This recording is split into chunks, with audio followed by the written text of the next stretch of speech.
एक क्लब के अंदर रेनहार्ड नाम का लड़का एक 22 साल के दूसरे लड़के से मिलता है। बातचीत होती है, हंसी मजाक चलता है। लेकिन इस दौरान रेनहार्ड चोरी छिपे उस लड़के की ड्रिंक में कुछ ऐसा मिला देता है जिससे वह अनकॉन्शियस हो जाता है। जैसे ही वह लड़का होश खोता है, रेनहार्ड उसे पकड़कर अपने अपार्टमेंट ले जाता है, जहां उसने पहले से ही सब कुछ सेटअप कर रखा था। फोन, लाइटिंग और कैमरा। वह लड़का बेहोश था, न कुछ कह सकता था, न कुछ कर सकता था। रेनहार्ड उसके साथ गंदी हरकतें करता है और उन सभी चीजों को अपने फोन में रिकॉर्ड करता जाता है। यह सब एक रात में ही नहीं रुकता, बार बार पूरी रात वह यही सब करता है। जब सुबह वह 22 साल का लड़का होश में आता है, तो उसकी बॉडी बुरी तरह वीक हो चुकी थी। एनर्जी खत्म होने के करीब थी। वह घबरा कर रेनहार्ड से पूछता है कि वह यहां कैसे आया और आखिर उसके साथ क्या हुआ। रेनहार्ड झूठी कहानी गढ़ता है। वह बताता है कि कल रात ज्यादा ड्रिंक करने की वजह से वह बेहोश हो गया था और ऐसे में उसे यहां लाना पड़ा। पूरी रात वह बस सोता रहा और अब जब उसकी आंख खुली तो वह उसे ये सब बता रहा है। लेकिन हकीकत कुछ और थी। आज के समाज में सिर्फ लड़कियां ही नहीं, बल्कि 18 से 30 साल तक के लड़के भी ऐसे दानवों के निशाने पर आ रहे हैं जो शिकार करने का एक नया तरीका अपना चुके हैं। और यह सिलसिला यहीं खत्म नहीं हुआ। रेनहार्ड ने ऐसा सिर्फ एक लड़के के साथ नहीं किया, बल्कि 200 से ज्यादा लड़कों को अपना निशाना बनाया। क्या थी रेनहार्ड की असली कहानी? कैसे उसने इतने लड़कों को फंसाया? क्या उसे रोका जा सका? आइए जानते हैं इस वीडियो के अंदर। हर्ड सिंगाना नाम का लड़का, जिसका जन्म इंडोनेशिया की एक बहुत ही अमीर फैमिली में हुआ था, बचपन से ही हर चीज में बहुत ज्यादा खुशकिस्मत रहा। उसके फादर के पास बेहिसाब प्रॉपर्टी थी और पाम ऑयल की फैक्ट्रियों के कारण उनके पास ढेरों पैसे थे। इसी का फायदा रेनहर्ड को भी मिला।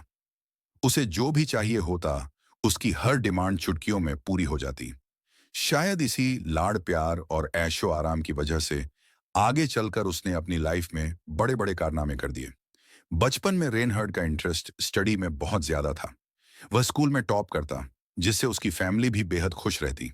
पढ़ाई में उसकी मेहनत और काबिलियत के दम पर 2007 में उसने अपनी स्कूलिंग पूरी कर ली। इसके बाद उसने अपनी फैमिली से कहा कि वह आगे की पढ़ाई यूके मैनचेस्टर में करना चाहता है। उसकी यह डिमांड भी पूरी हो गई और 1 महीने के अंदर ही वह मैनचेस्टर शिफ्ट हो गया। शुरुआती दिनों में वह बहुत अच्छे से पढ़ाई कर रहा था और उसके कॉलेज में कुछ बेहतरीन दोस्त भी बन गए थे। धीरे धीरे समय बीता और उसने 2011 तक अपनी यूनिवर्सिटी की पढ़ाई पूरी कर ली। लेकिन इसी दौरान उसकी लाइफ ने एक अलग मोड़ ले लिया। जब उसने अपना कॉलेज बदला, तो उसकी दोस्ती कुछ बड़े और अमीर लड़कों से हुई। उनके साथ रहते रहते उसे क्लबिंग का शौक लग गया। क्लबिंग के चक्कर में वह अक्सर अपने दोस्तों के साथ देर रात तक पार्टी करता, ड्रिंक करता और धीरे धीरे उसकी जिंदगी पूरी तरह बदलने लगी। शुरुआत में यह सब उसे सिर्फ एक मजेदार एक्सपीरियंस लगता था, लेकिन धीरे धीरे यह उसकी आदत बन गई। इस दौरान उसके कॉलेज के लगभग 200 और लड़कों के साथ भी उसकी अच्छी जान पहचान हो गई थी। धीरे धीरे उसकी रुचि लड़कियों से हटने लगी और वह लड़कों की ओर ज्यादा आकर्षित होने लगा। यह बदलाव उसे खुद भी अजीब लगने लगा, लेकिन वह इस फीलिंग को रोक नहीं पा रहा था। उसे लड़के इतने ज्यादा पसंद आने लगे कि वह अपने किसी खास दोस्त के साथ कुछ गंदी हरकतें करने के बारे में सोचने लगा। लेकिन दूसरी ओर उसके मन में अपने फादर का खौफ भी था। वह जानता था कि उसके फादर इन चीजों को लेकर बहुत ज्यादा स्ट्रिक्ट हैं। उसे डर था कि अगर उसकी फैमिली को इसके बारे में पता चल गया, तो वे उसे घर से निकाल देंगे। यही डर उसके दिमाग में हर वक्त बना रहता था। लेकिन उसकी आदतें भी धीरे धीरे बदलती जा रही थीं और जो खर्चा आज उसे मिलता है, वो भी बंद हो जाएगा। रेनहर्ड ने आने वाले 4 सालों के लिए बहुत ज्यादा कंट्रोल अपनी बॉडी के ऊपर किया और ये कोई भी गंदे काम नहीं किए। पर इसी दौरान न्यू ईयर की पार्टी के दौरान उसे एक 22 साल का लड़का मिलता है, जो कि देखने में बहुत ज्यादा स्ट्रैंग और बहुत ज्यादा हैंडसम था। इसी टाइम रेनहर्ड का दिल उसके ऊपर आ जाता है और वो उसकी ड्रिंक के अंदर ये दवाई मिला देता है और उसे अपने अपार्टमेंट ले जाता है। वहां ले जाकर उसकी फिल्म शूट की गई और उसके साथ ये सारे कांड किए गए और अगले ही दिन वो लड़का वहां से चला जाता है। उसे खुद भी नहीं पता था कि उसके साथ हुआ क्या।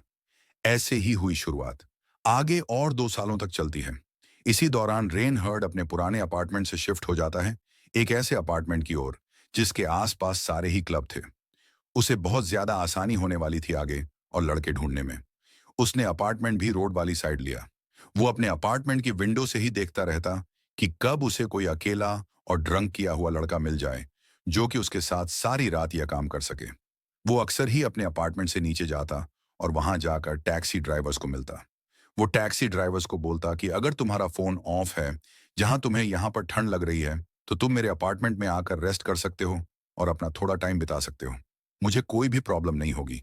और ऐसे ही कभी कभार बहुत सारे टैक्सी ड्राइवर भी उसकी बातों में आ जाते और उनके साथ भी यह कांड हो जाता। ऐसे ही लगभग और 1 साल बीता। इसी दौरान वो अपने अपार्टमेंट की विंडो से और लोगों को भी ताड़ता रहता। जब उसे पता चलता कि कोई और इंसान जो कि खो चुका है और उसके दोस्त भी उसके पास नहीं हैं, तो वो उसके पास जाकर बातें बनाता और बातों में लगाकर उसे अपने अपार्टमेंट में ले आता। उसका डर इतना ज्यादा खत्म हो चुका था कि उसे कोई लॉ या पुलिस का डर ही नहीं रहा। वह जो भी चीजें करता, निडर होकर सारी रात उन लड़कों के साथ ये चीजें होती रहती। अभी तक किसी भी इंसान को उसके इस काले सच के बारे में पता नहीं चला था। और जिन लोगों के साथ ये सारी चीजें हो भी रही थीं, उनमें से भी लगभग इक्का दुक्का लोग ही जानते थे कि हमारे साथ रात को क्या हुआ। वो लोग भी इसे एक डरावना सपना मानकर अगले ही दिन भूल जाते और उसके बाद कभी भी इन क्लब्स में जहां इस आदमी के पास नहीं आते। पर दूसरी ही साइड रेनहर्ड का इंटरेस्ट इन चीजों के अंदर इतना ज्यादा बढ़ चुका था कि जो वीडियोस उसने शूट की थी, उनकी गिनती लगभग 800 हो चुकी थी। इन वीडियोस को देख देख कर वो अपनी जिंदगी जी रहा था।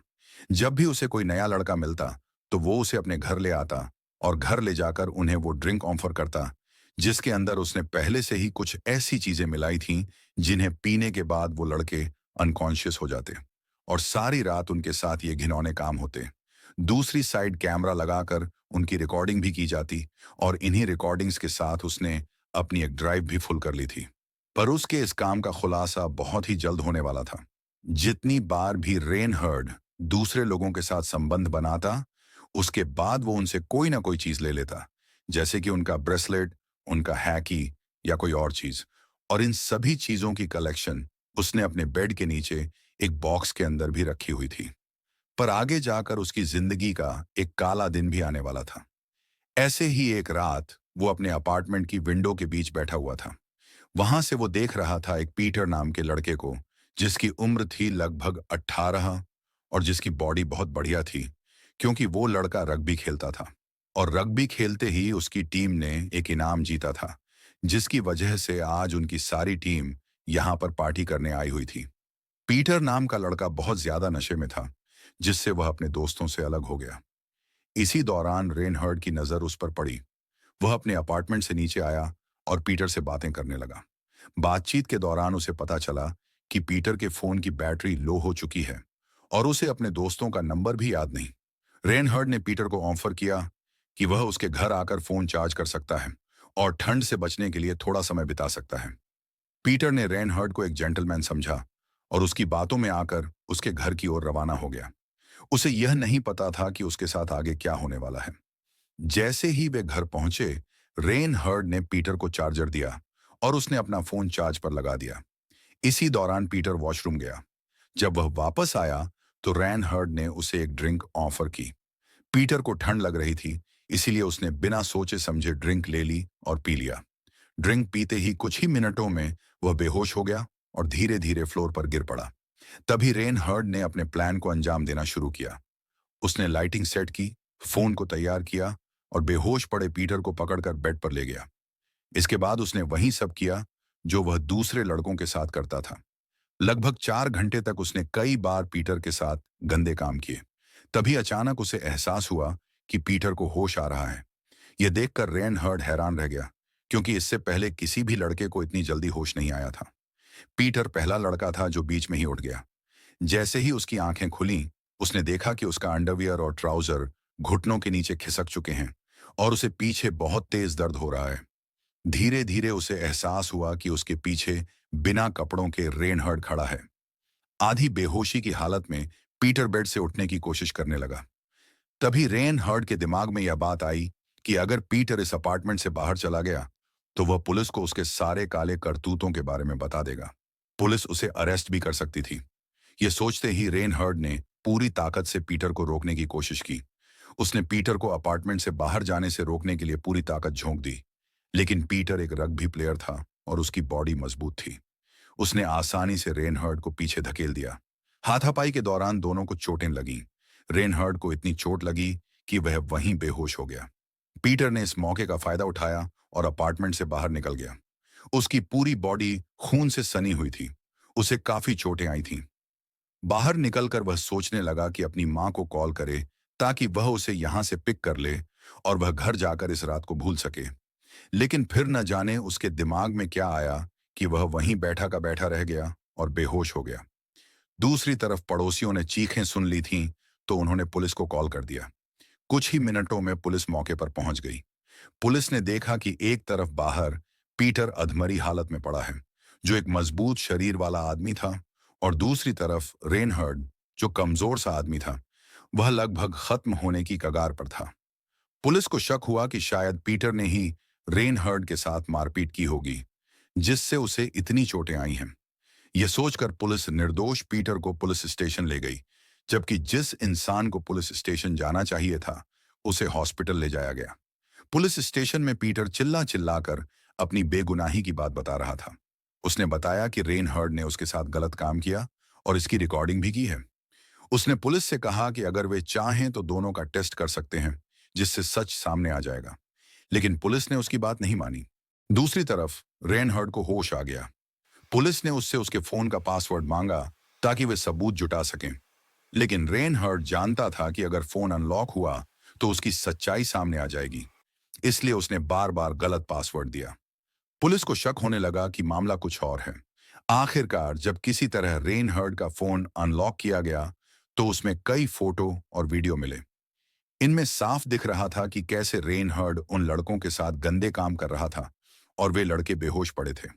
इतने पक्के सबूत देखकर पुलिस को रेनहर्ड की सच्चाई समझ में आ गई। उन्होंने बिना देर किए उसे अरेस्ट कर लिया। तभी उसके घर की तलाशी ली गई और वहां से बहुत सारी चीजें भी बरामद हुईं, जिनके बीच पुलिस को एक ड्राइव भी मिलती है, जिसके अंदर से लगभग 800 वीडियोस बरामद होती हैं, जिनमें 200 लड़कों की ब्रह्म की जाती है।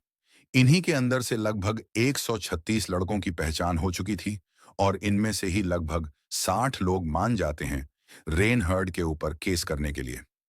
दूसरी साइड बाकी के लोगों का यह कहना था कि अब वो ये सारी बातें भूल चुके हैं और अपनी जिंदगी में आगे बढ़ना चाहते हैं। पर फिर बचे 60 लड़के, जो कि अपना काम भी छोड़ चुके थे, अपनी स्टडी भी छोड़ चुके थे। उनकी यही मांग थी कि किसी न किसी तरह उन्हें इंसाफ दिलाया जा सके, क्योंकि उनके साथ एक ऐसा ट्रामा तो जुड़ ही चुका है, जो कि किसी भी कीमत पर उनके दिमाग और दिल से बाहर नहीं आ सकता। जिसके बाद जनवरी 2020 को रेनहर्ड के ऊपर लगभग 136 केसेस किए जाते हैं और उसे 40 साल की सजा भी होती है। दोस्तों, आपको क्या लगता है कि एक गे इंसान कैसे इतना बड़ा खूंखार आदमी बन सकता है, जिसने लगभग 200 लोगों की जिंदगी खराब कर दी? कमेंट में हमें जरूर बताना और ऐसी वीडियोस डायमंड माइंस चैनल पर और देखने के लिए चैनल को सब्सक्राइब जरूर कर लेना।